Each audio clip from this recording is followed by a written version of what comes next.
Je me présente, je suis Dr Alimi Mohamed, étudiant en 7e année médecine à Fès.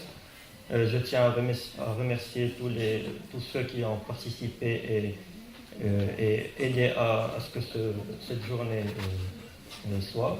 Un spécial remerciement à professeur Derwish qui a énormément travaillé avec nous pour que cette étude voie le jour. Donc permettez-moi de vous présenter cette étude qui s'intitule Le pain boulanger et sa teneur en sel. Donc l'hypertension artérielle, c'est un problème de santé publique au Maroc. Son principal facteur de risque, c'est la surconsommation de sel. Donc cette étude a pris en considération le pain en étant un aliment de base dans la ration alimentaire marocaine. Il représente, selon l'enquête 1K2 française, 25% de l'apport sodique quotidien. Donc l'OMS a pour but de diminuer de 30% la consommation moyenne en sel, ce qui suggère de diminuer cette teneur en sel dans le pain. Donc pour les objectifs du travail, tout d'abord, on voudrait évaluer le taux de sel dans le pain boulanger à Fès, estimer l'apport sodique quotidien fourni juste par le pain, et pourquoi pas déduire des facteurs influençant la dose du sel dans le pain. Donc c'est une étude transversale au niveau de la commune urbaine de Fès, qui a concerné 35 échantillons de pain au niveau de 35 boulangeries. Donc, comme critère d'inclusion, on a pris les boulangeries modernes et traditionnelles, vu qu'elles existent encore à Fès. Donc, ça a concerné toutes les régions de Fès, les 6 arrondissements et la commune Choua-Fès-Jdid. Donc, on a respecté un peu la répartition géographique et une répartition socio-économique. On a respecté aussi la répartition démographique en prenant en considération le nombre de populations de chaque arrondissement, selon le recensement de 2015. Et pour les critères d'exclusion, les zones rurales ont été exclues de cette étude. Donc voici une carte de la commune urbaine de Fès avec une division politique des différents arrondissements. Comme vous pouvez le voir, le nombre de boulangeries sélectionnées dans chaque arrondissement, donc comme on a dit, selon toujours le recensement d'avril 2015. Donc, pour les matériels et méthodes, chaque boulanger a été interrogé sur la méthode de pétrissage, traditionnelle ou moderne, avec pétrissage à la main, le dosage du sel, donc s'il utilise des doses juste estimées ou bien mesurées exactement. Ils ont été interrogés aussi sur la disponibilité du pain sans sel et sa rentabilité. Donc, pour la mesure, elle a été faite par la méthode colorimétrique de Mohr, qui se base sur les propriétés des ions chlorure de se lier aux ions d'argent, et la quantification a été faite à l'aide d'un indicateur qui est le chromate de potassium. Donc cette figure montre la courbe d'étalonnage utilisée pour définir les différentes concentrations de sel dans les échantillons de pain. Donc, on a utilisé une série de solutions d'eau avec des concentrations de sel connues, et ça nous a donné cette courbe d'étalonnage qui montre la variation de la concentration du chlore en fonction du volume versé de nitrate d'argent. Donc, avant de passer aux résultats, on va tout d'abord voir les recommandations. Donc, en France, les recommandations de dose de sel dans le pain, c'est l'objectif de l'ANSES. Il est de maximum de 18 grammes de sel par kilo de farine. Mais ce seuil-là, il dépend de la quantité de pain consommé par jour. Donc on n'a pas la même quantité consommée. Donc pour les recommandations de consommation de sel, il y a eu une polémique tout à l'heure sur ce sujet-là. Donc l'OMS indique ce seuil à moins de 5 grammes de sel par jour. Je voudrais indiquer que ce seuil-là ne concerne pas juste les hypertendus, mais c'est pour la population de plus de 16 ans, pour diminuer la pression artérielle et réduire le risque cardiovasculaire. Donc, tout en sachant que 99% de la population mondiale a une ingestion de sel de plus de 5 grammes de sel par jour, dont 77% en consomment plus de 10 grammes par jour. Donc, on a utilisé le logiciel SPSS statistique pour analyser nos résultats avec des analyses univariées, multivariées, une régression logistique. Donc pour les résultats, Tout d'abord, pour la méthode de production, donc on a dit traditionnelle, à la main ou moderne, 23% des boulangeries utilisaient des méthodes traditionnelles. La majorité de ces boulangeries-là se situent à l'ancienne Médina de Fès. Donc pour le dosage du sel par le boulangerie, dose mesurée ou estimée, donc presque le quart des boulangers ne faisaient qu'estimer la dose du sel ajoutée pendant la préparation du pain, alors que le reste avait des mesures exactes. Donc pour la disponibilité du pain sans sel, seulement 43% des boulangeries proposaient ou vendaient du pain sans sel, avec une quasi-absence au niveau de l'ancienne Médina de ces boulangeries. Donc pour la rentabilité du pain sans sel, on a une moyenne de 11% par rapport au pain normal et un maximum seulement de 33%. Donc pour la moyenne des doses déclarées par les boulangers. Donc ils ont déclaré une moyenne de 11,35 grammes de sel par kilo de farine.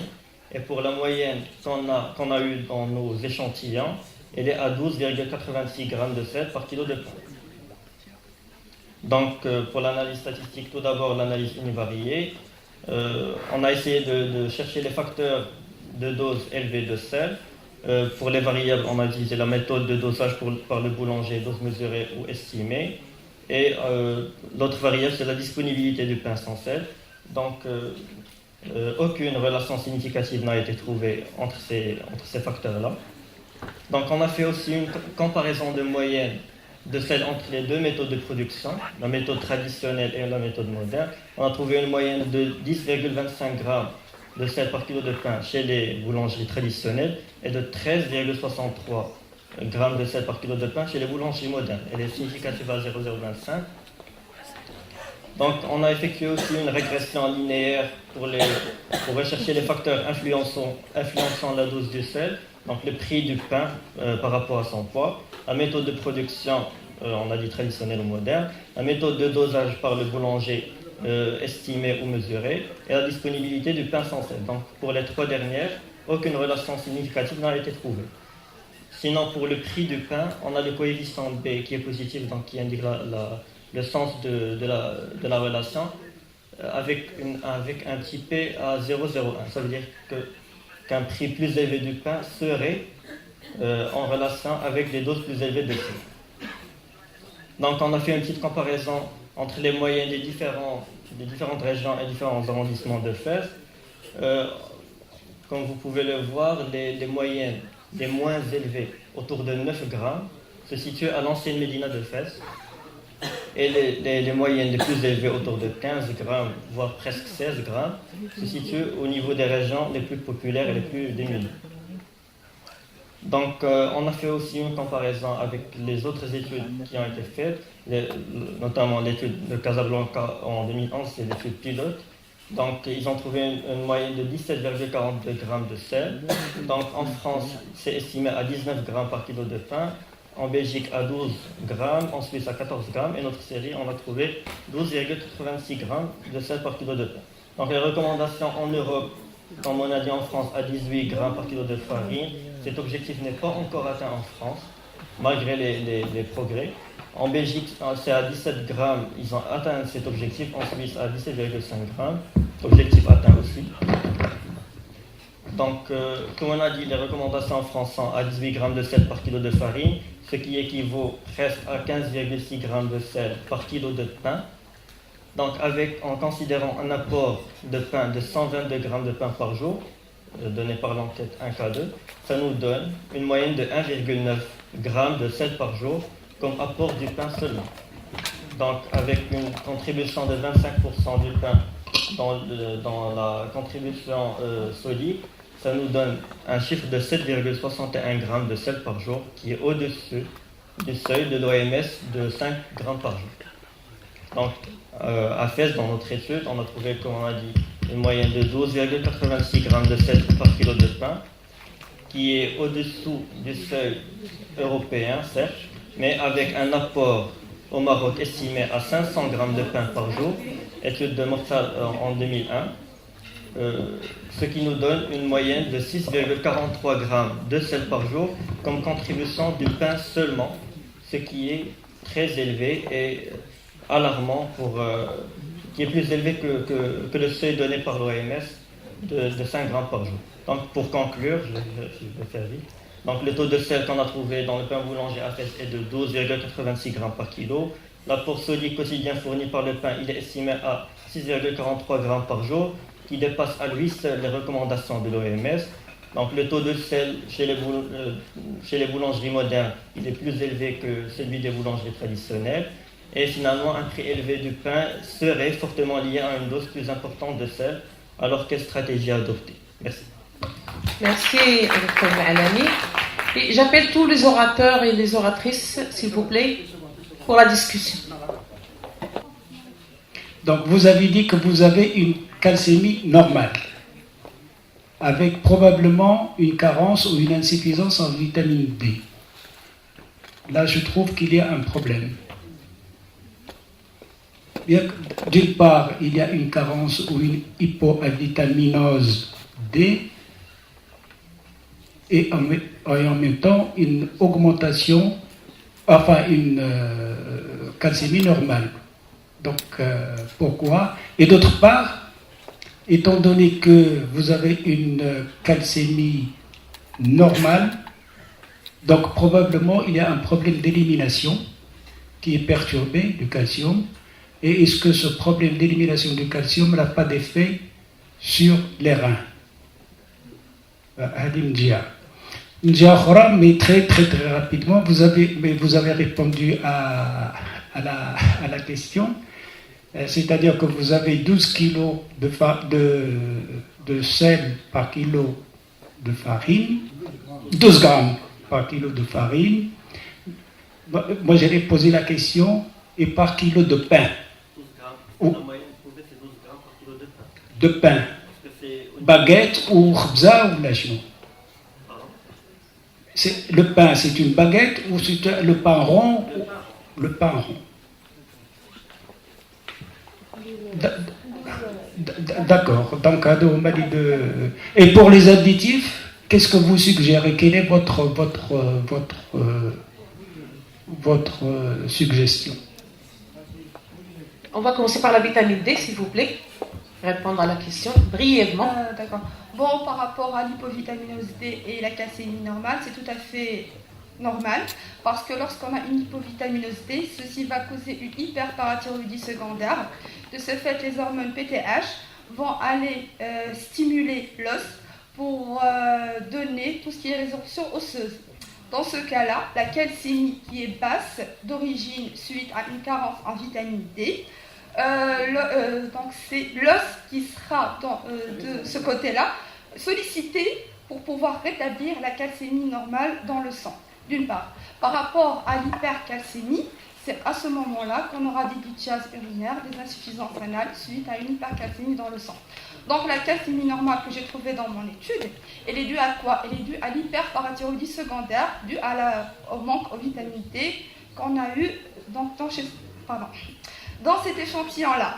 Par la suite, lorsqu'on a essayé de creuser dans ce sens, on a fait une autre étude par rapport aux facteurs de risque et essayer de corréler entre les différents facteurs de remodelage osseux et le manque en vitamine D. Et effectivement, il s'est avéré qu'un manque en vitamine D cause une hyperparathyroïdie secondaire qui est la conséquence d'une calcémie normale dans le sang. C'est lié aux... On va passer à M. Alami. Répondez à votre question.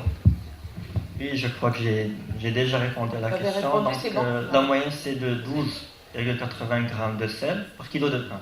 Pourquoi par kilo de pain? Parce qu'on a fait le dosage sur des échantillons de pain. Donc, on ne peut pas avoir une moyenne pour un kilo de farine. Ces moyennes-là, c'est pendant la préparation.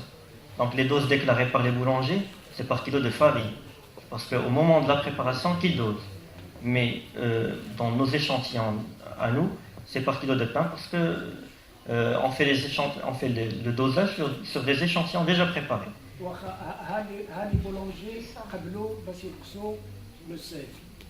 Maintenant, la population, est-ce qu'elle accepte et continue à acheter ce pain ou non?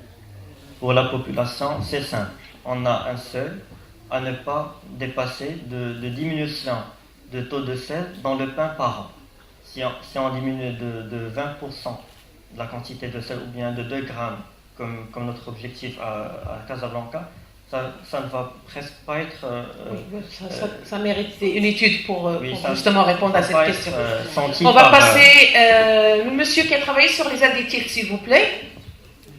C'est qui? Charles? La question, c'est qu'est-ce qu'il recommande? Est-ce qu'il a des recommandations? D'autres questions? Oui? Allez. Merci. D'abord, je remercie tous les participants. Voilà, ma question elle concerne la teneur en sel. Donc, vous avez parlé de réduire le taux du sel, mais vous n'avez pas parlé de la concentration des sels. Est-ce que le sel reste la même concentration? Au fait, le projet... Ou bien donc, le taux de salinité que je viens de parler. Au fait, notre étude a envisagé, comme j'ai dit, 2 objectifs. Le premier, c'était le dosage du sel, qui a été fait auparavant en 2011. Et les résultats, pour cette année, ils sont prévus pour le mois de juin. Donc, on est toujours sur la paillasse pour doser la teneur en sel du pain. Ce que j'ai présenté, moi, c'est juste les résultats de l'enquête connaissance, attitude pratique vis-à-vis de la surutilisation du sel chez ces boulangers. Donc, les résultats du dosage vraiment de la teneur de sel dans le pain boulanger n'est pas encore établi. Ça ne pas. Donc, C'est en plus, le la pureté du sel. Parfois, Oui. on trouve des des questions ingrédients qui ont été mélangés déjà- avec le sel. La pureté. Est-ce qu'il est pur, C'est- le sel? Parce qu'il est Comme j'ai toujours marqué dans les diapos, ce sont des questions qui ont été posées aux boulangers et je dirais que les boulangeries qui utilisent le sel en sachet, je dirais qu'on parlera de pureté vraiment. Mais à part les boulangers qui utilisent le sel en vrac, je ne sais pas. Merci. Donc moi je prends la parole pour dire que ce qu'on est en train de voir, c'est un indicateur. C'est un indicateur de toute l'action qui est en train de mener au Maroc pour la réduction du sel. Quand on va voir par exemple en 2011, on était à 18 et tout le monde faisait, on était jusqu'à 25. Il y avait des boulangers qui utilisaient 25 et on a d'autres qui utilisaient 12. Il y avait une moyenne de 18. Et maintenant qu'on est à 12, moi je suis flatté. Et je vous assure, quand il m'a montré ça, et j'espère qu'on trouvera la même chose. Parce que la première publication qu'on a fait en 2011, si on arrive maintenant à... Et là, j'envoie une invitation à tous les chercheurs. S'ils se trouvent dans d'autres villes, ils viennent chez nous, on va leur montrer comment il faut faire et on a besoin que tout le monde commence parce que le monsieur qui est en train de faire des miracles, qui s'appelle Zaz, toute la ville de Asfi, il a diminué. Toute la ville de Jadida, ils ont diminué. Ils ont diminué pratiquement parce que nous avons dit qu'on va diminuer 2 grammes par an pour que le consommateur ne sent rien. Mais tout le monde, il est conscient. Et tout le monde est en train de diminuer. À Chaoun, tout le monde a diminué. À Casablanca, peut-être si on trouve quelque chose, mais c'est une révolution. Je vous assure, c'est une révolution au niveau du Maroc, si on arrive à le faire. Merci, professeur Delouiche. Donc, on va arrêter la discussion à ce niveau-là et on va aller avoir la pause café, puis on retourne pour continuer. Oui, pour les autres, les 3 communications qui restent. Votre attention, s'il vous plaît. Alors, on va reprendre avec l'atelier intitulé Alimentation de l'ombilical à l'assiette, qui va traiter 3 thèmes. On va commencer par le premier thème, intitulé Régime fertilisant, cas des ovaires polykystiques et d'obésité chez les femmes en âge de procréer, qui sera présenté par Madame Camélia Oumehrez, CRD Riyad Aoujda. Merci. D'accord, donc je remercie d'abord la Madiette et la SMF pour leurs efforts déployés pour réussir cet événement. Et donc j'enchaîne avec un thème que j'ai choisi, que j'ai supposé être tendance très d'actualité. C'est le syndrome d'ovaire polycystique. Donc mon rôle ici, j'essaie de partager avec vous mon expérience à Oujda, avec des patients que j'ai eus en consultation diététique qui présentent un syndrome d'ovaire polykystique. Donc le syndrome d'ovaire polykystique, c'est quoi? C'est une pathologie endocrinienne qui est fréquente, la plus fréquente chez la femme en période d'activité génitale. Elle affecte 6% de femmes et constitue la première cause d'infertilité par anovulation ou de troubles du cycle et d'hirsutisme. Donc le syndrome d'ovaire polykystique, c'est une maladie chronique. Elle touche notamment les adolescentes, les femmes en âge de procréation. Elle est caractérisée par un déséquilibre hormonal. On a remarqué qu'il y a une élévation du taux de testostérone, une hyperprolactinémie, d'autres syndromes métaboliques et d'autres dérèglements hormonaux. Elle est fréquente et elle expliquerait plus de 70% des infertilités. D'ailleurs, c'est pour ça que je l'ai choisi pour thème. Donc, cliniquement, devant moi, qu'est-ce que j'ai? J'ai une femme qui a des troubles de règles, qui présente une pilosité abondante, de l'acné parfois, une résistance à l'insuline. Ça, je le remarque principalement quand j'ai une femme... donc, en général, les femmes, elles ont une obésité abdominale qui est flagrante, un hirsutisme, donc elles sont trop poilues, et avec une alopécie parfois, une obésité, et bien sûr, une stérilité. Et je souligne aussi que les femmes présentant un syndrome d'ovaire polykystique, elles ont parfois, quand je leur fais passer un test d'hémoglobine glyquée, elles ont un taux d'hémoglobine glyquée supérieur à 5,7, donc elles présentent un prédiabète, parfois un diabète carrément, et un taux aussi de prolactine élevé. La prolactine, c'est l'hormone de la lactation. Donc les causes, elles sont encore méconnues. La cause exacte du syndrome d'ovaire polykystique est inconnue, mais il y a des recherches qui montrent qu'il y a une forte relation avec la résistance à l'insuline. Cette résistance à l'insuline qui nous fait flécher le taux de testostérone, cela signifie qu'elle est susceptible d'être la résultante de nos changements de vie, de notre alimentation et de l'environnement. Quand je parle d'environnement, là je parle principalement de l'agroalimentaire, la culture du poulet, la viande aux hormones, le poulet aux hormones, ou alors là je cite les viandes rouges, et le mode de vie, c'est-à-dire la sédentarité. Les femmes ont du mal à faire du sport ou alors à bouger. Le traitement. Alors le traitement du syndrome d'ovaire polykystique, en général, il est composé d'un... il renferme 4 piliers. Il y a le traitement de la surcharge pondérale. Là, c'est là où on agit, nous les diététiciens. Le traitement de l'hyperandrogénie. Là aussi, le traitement de l'hyperandrogénie, c'est-à-dire le chamboulement des hormones, il est lié au traitement de la surcharge pondérale. Je souligne ici que si jamais devant une femme qui présente un syndrome d'ovaire polykystique et qui a une diminution de 10% de son poids, c'est-à-dire une évolution positive, nous remarquons qu'il y a une diminution de la pilosité et une réduction du poil. Le traitement de l'aménorrhée, le traitement des anomalies métaboliques. Là, les anomalies métaboliques, je cite l'hypercholestérolémie, l'hypertriglycéridémie et parfois les intolérances aux hydrates de carbone ou alors tout simplement un diabète.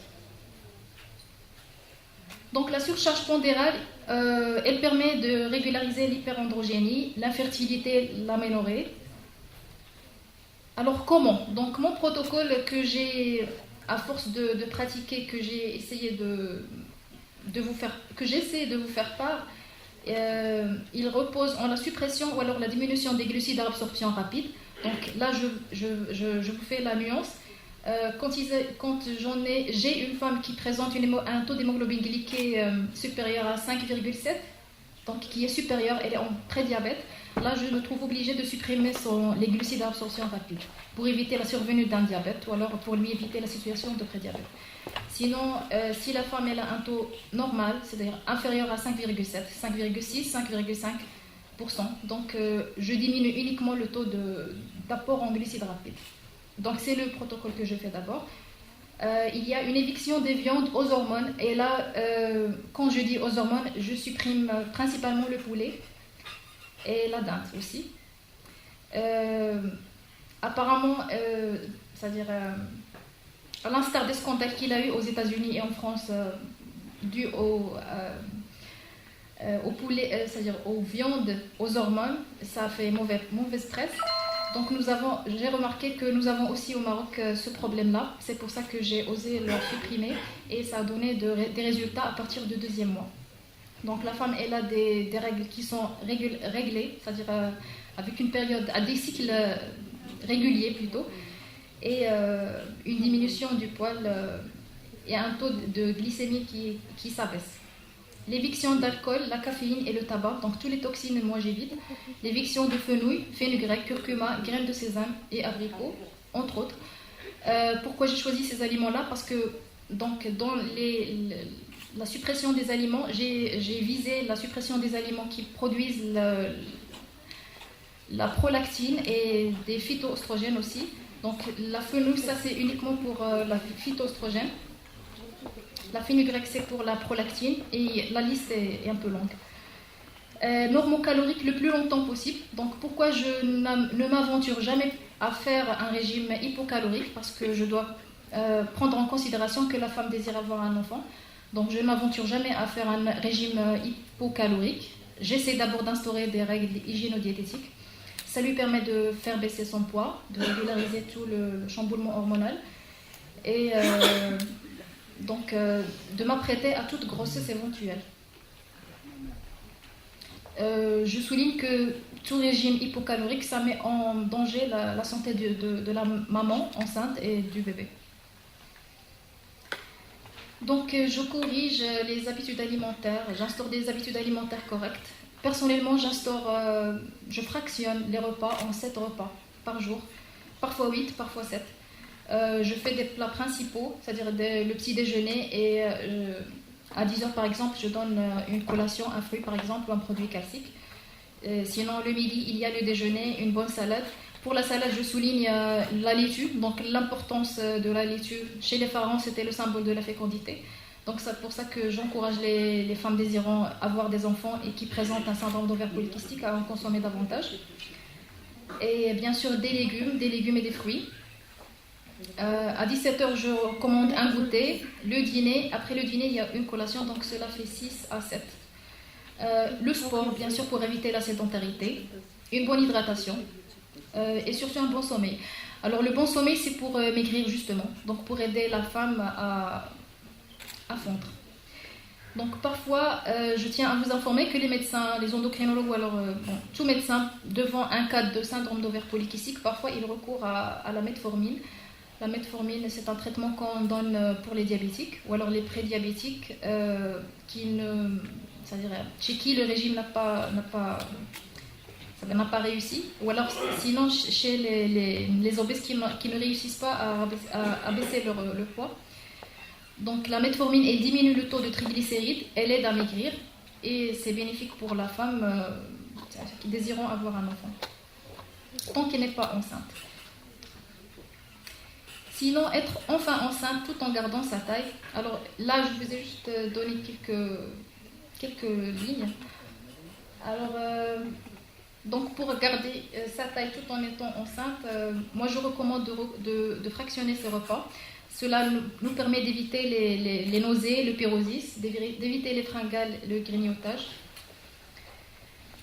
Si j'ai des fringales, quoique je fractionne mes repas, alors là je recommande des collations composées de fruits, ou alors parfois des protéines carrément, de la viande rouge, des salades, ou alors retarder le dessert, par exemple le flan ou le bun ou autre. Pour la consommation des viandes, j'ai oublié de mentionner que je recommande principalement la consommation de viande, par exemple poulet bildé, ou alors d'œufs bildés aussi. Si j'ai tout le temps faim, donc il faut revoir les apports en calories et privilégier les produits céréaliers, à savoir le pain, les pâtes, etc. Là, c'est un tableau qui résume les principales sources de folate. Donc, il y a la levure en paillettes. Donc, elle en contient beaucoup. Les épinards, les cressons et la chicorée, ils en contiennent, mais une forte dose. Et bon, il y a ce qui suit, les légumes et les champignons qui en contiennent de faibles quantités.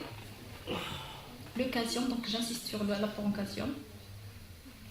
Les remontées acides. Alors, les remontées acides, on conseille à la femme enceinte de fractionner les repas, de manger lentement, de bien mâcher, d'éviter les aliments gras, les acides, les pimentés, et surtout ne pas se coucher directement après avoir mangé. Et sinon, pour la constipation, donc, il faut augmenter les apports en fibres, boire beaucoup d'eau, en général supérieur à 2 litres par jour. C'est ce que je recommande à mes patientes. Alors sinon, utiliser une eau riche en magnésium et surtout bouger, parce que la grossesse c'est un état physiologique normal, mais c'est pas une maladie. Donc d'où l'intérêt du sport. Et le protocole du syndrome d'ovaire polycystique. Personnellement, j'ai réussi à aider des femmes à avoir des enfants. Mais dès qu'elles tombent enceintes, moi j'arrête le protocole que je vous ai proposé. Donc elles peuvent reconsommer le poulet normal, les œufs, c'est-à-dire leur mode de vie normal. C'est tout. Merci pour votre attention. Je reste réceptive pour toute question.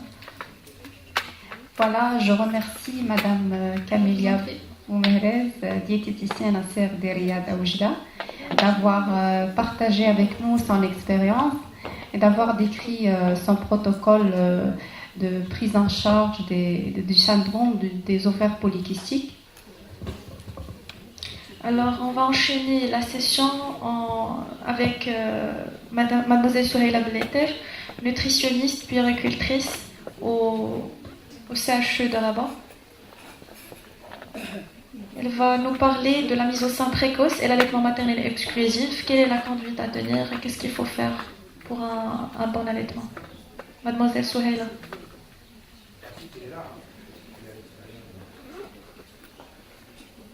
Donc, on enchaîne avec Professeur Taïel en attendant que Souheila soit là. Donc, je présente Professeur Taïel, c'est le directeur de l'hôpital d'enfants de Rabat. C'est aussi un pédiatre gastro-entérologue. Je tiens à remercier infiniment d'avoir été présent aujourd'hui avec nous. Il va nous présenter la diversification alimentaire chez l'enfant. C'est les organisateurs m'avoir invité à ces premières journées de diététique et nutrition. Les premières journées à mon sens, qui sont très réussies, que j'espère qu'ils soient un petit peu élargis aux autres corps de santé, notamment les médecins. Je pense qu'on a beaucoup de soucis en commun, enfin des soucis nutritionnels en commun. Et avec ce journée, on pourra peut-être confronter un petit peu nos expériences. On m'a demandé de parler de la diversification alimentaire chez les nourrissons, quoi de neuf.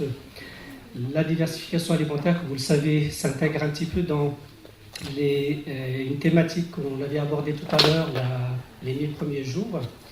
Et c'est une étape aussi qui est très importante dans la mesure où l'enfant va être initié à une alimentation qui est relativement nouvelle, une alimentation dite solide, et qui va plus ou moins impacter même son avenir de santé. Alors, selon l'Organisation mondiale de la santé, la diversification alimentaire a été définie comme l'introduction de tout aliment solide ou liquide autre que le lait maternel, c'est-à-dire on considérait même que l'introduction de lait artificiel était une diversification alimentaire, et là l'objectif était purement nutritionnel et on voulait préserver au maximum bien sûr l'allaitement maternel. Mais selon les sociétés savantes, et en particulier la Société européenne de gastro-entérologie pédiatrique, ils ne considèrent pas comme diversification alimentaire l'introduction d'une formule lactée pour nourrissons. Et cette diversification doit être faite entre 4 et 7 mois, ou à revenir un petit peu sur cette fenêtre d'opportunité déjà en matière d'introduction et d'initiation à l'alimentation solide. Et là, bien sûr, l'objectif pour cette fenêtre d'opportunité, c'est d'éviter les maladies allergiques, éviter aussi le diabète de type 1, la maladie cœliaque, en tout cas les maladies auto-immunes, je dirais, en général, où il y a une perturbation, je dirais, immunologique. Bien sûr, cette diversification alimentaire, elle est influencée par les habitudes familiales, le milieu socio-culturel. On retient donc comme définition, pour ce qui est de la diversification alimentaire, l'introduction d'aliments non lactés chez un nourrisson exclusivement nourri au lait maternel ou artificiel. Vous êtes d'accord, c'est une période de transition importante parce qu'il va toucher un petit peu les différents aspects du développement de l'enfant et il va s'adapter en quelque sorte aux besoins nutritionnels du nourrisson, à ses capacités digestives qui deviennent de plus en plus matures et aussi à son développement psychomoteur. Cette diversification, pour revenir un petit peu à ce concept de Medjour, touche donc une tranche d'âge qui est assez intéressante et qui est à risque notamment de troubles de croissance, de carence en micronutriments. Et comme vous le savez, c'est une période où l'enfant est relativement fragile et il est exposé à une morbidité importante. Et dans notre contexte, nous avons encore le problème des maladies diarrhéiques. Sachant aussi qu'après l'âge de 2 ans, et ça a été dit tout à l'heure, les méfaits, je dirais, d'une malnutrition sont difficiles à inverser, notamment le retard de croissance et les effets sur la fonction cérébrale, c'est-à-dire les acquisitions cognitives que le professeur Abou Salah a largement abordé. Juste pour justement inscrire cette présentation dans le cadre des 1000 premiers jours et insister justement sur l'intérêt d'une bonne diversification alimentaire et d'un bon suivi, des nourrissons pendant cette période de diversification alimentaire. Alors heureusement, il y a des principes généraux pour cette diversification, bien que, on va le voir, ces principes, n'étaient pas toujours basés sur des études confrontées, validées, c'est-à-dire c'est des concepts qui ont un petit peu évolué. On va voir un petit peu rapidement l'historique de ces modalités de diversification alimentaire. Et il s'agit en fait à chaque fois, quand on veut diversifier un nourrisson, de répondre à un certain nombre de questions. Le pourquoi d'abord de la diversification, pourquoi ne pas laisser l'enfant uniquement sous lait et essayer quand même cette diversification.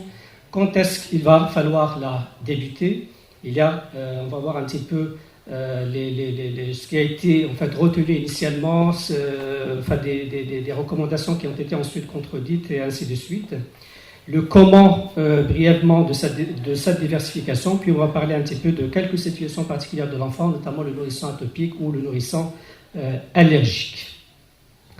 Alors là, c'est juste pour rappeler un petit peu donc, les différentes étapes que vous connaissez pour l'alimentation de nourrisson. Il y a l'alimentation lactée exclusive, puis le début de la diversification alimentaire. On va revenir sur cet âge de début de la diversification, puis l'alimentation entièrement diversifiée.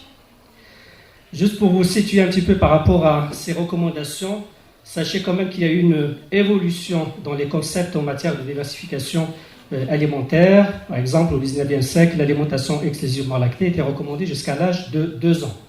Puis après, on s'est rendu compte qu'il y a un impact nutritionnel, il y a un retentissement nutritionnel, puis on a commencé à diversifier un peu plus tôt, donc vers l'âge de 6 mois.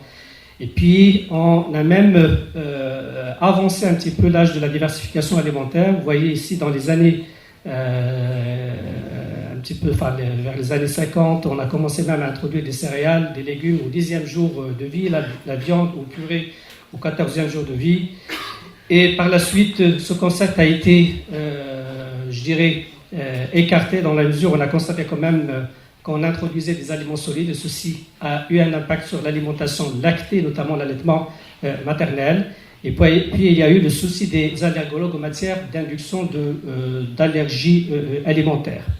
Et puis, vers les années 80 jusqu'à l'an 2000, on a changé un petit peu les recommandations. On est parti vers un retard de la diversification alimentaire pour les aliments potentiellement allergisants, tels que l'œuf, le poisson, l'arachide, les fruits exotiques. Et donc, finalement, il y a eu une évolution des comportements alimentaires.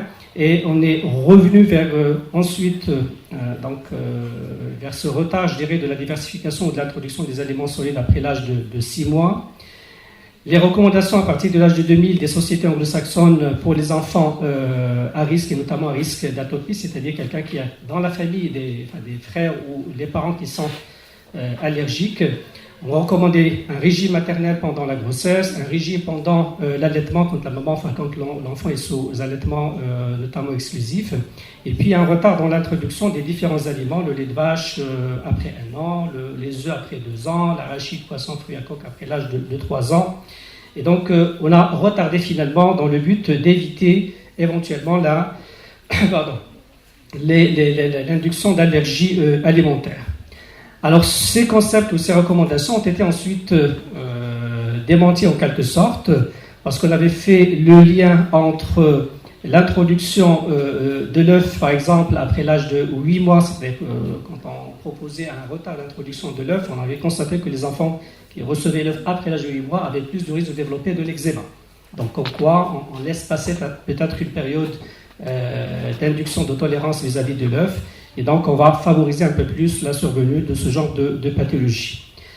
La même chose, on avait constaté dans certains pays, comme la Thaïlande ou la Suède, comme quoi l'introduction précoce du poisson avant 6 mois s'accompagnait de beaucoup moins d'allergies au poisson par rapport aux pays qui recommandaient un retard dans l'introduction du poisson. Et donc finalement, il y a eu une évolution un petit peu dans ces concepts, dans ces recommandations. Il y a des études quand même qui ont permis un petit peu d'orienter les recommandations, mais dans certains pays, on est resté un petit peu sur des concepts qui ne sont pas tout à fait basés sur des études.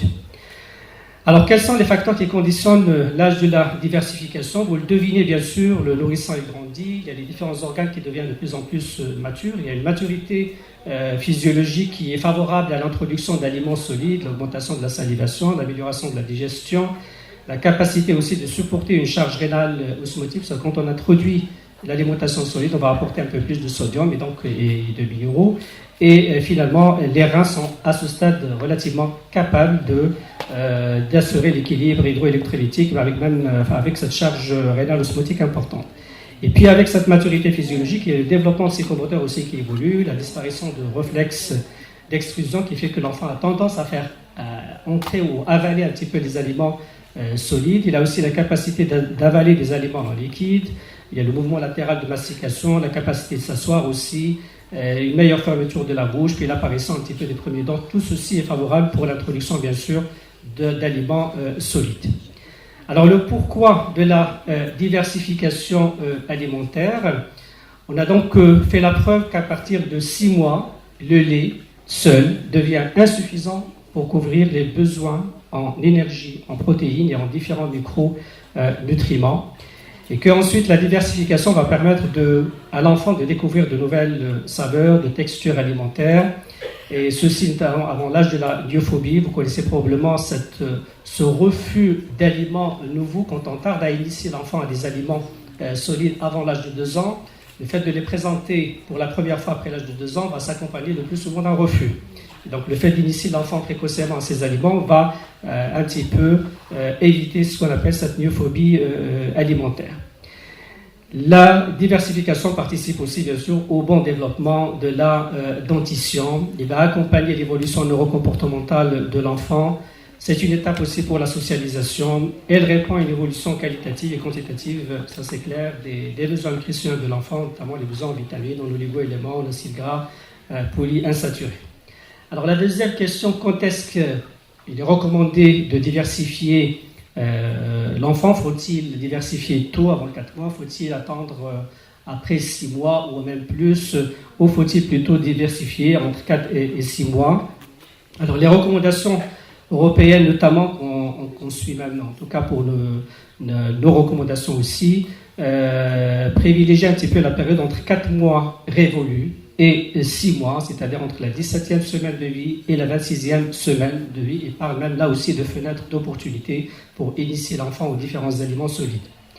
Et puis chez les enfants qui sont exclusivement allaités et pour rester en accord aussi avec les recommandations de l'OMS, on peut attendre au maximum jusqu'à l'âge de 6 mois pour initier sa diversification alimentaire, parce que tout simplement, il n'y a pas vraiment d'argument d'ordre nutritionnel qui nous pousse à introduire avant cet âge peut-être les autres aliments solides. Et il y a même un risque d'arrêt prématuré de l'allaitement quand la maman n'est pas bien encadrée, je dirais, au cours de cette diversification alimentaire. Ces recommandations, bien sûr, sont justifiées avec comme on vient de le voir, avec la maturité des différentes fonctions digestives, rénales, le développement psychomoteur, les acquisitions motrices. Alors pourquoi ne pas diversifier avant l'âge de 4 mois? Parce que tout simplement il y a des risques nutritionnels Il y a une augmentation des apports sodés, en particulier avec de surcharge sodée, sur des reins qui ne sont pas encore matures. Il y a une maldigestion aussi de l'amidon parce que la sécrétion de l'amylase n'est pas encore assez suffisante. Il y a un risque aussi de modification de la flore colique si on introduit précocement avant l'âge de 4 mois les aliments solides. Puis, on a démontré aussi qu'il y a un lien avec un risque allergique ultérieur si on introduit les aliments avant 4 mois. Et vous avez ici ce diagramme qui montre un petit peu le risque un peu plus important chez les nourrissons qui ont été diversifiés précocement. Ne pas aussi diversifier tardivement au-delà de la 26e semaine, c'est-à-dire au-delà de 6 mois révolus. Ça aussi est basé sur des arguments nutritionnels essentiellement. Il y a effectivement un risque de carence et on tarde à introduire d'autres aliments. Et là, vous avez un petit peu, pour les nourrissons qui sont allaités exclusivement au sein, il y a un manque, je dirais, qu'il faut combler par l'alimentation de compléments sur le plan de l'apport énergétique, déjà à partir de l'âge de 5-6 mois. Et donc, si on laisse l'enfant uniquement sur les maternelles, il y aura un déficit énergétique qui risque justement qui risque un petit peu de retentir sur la croissance et sur les besoins nutritionnels de l'enfant. La même chose quand on prend le fer, jusqu'à l'âge à peu près de 5 mois, il y a d'une part le stock du fer qui a été en tout cas constitué au cours du dernier trimestre de la grossesse.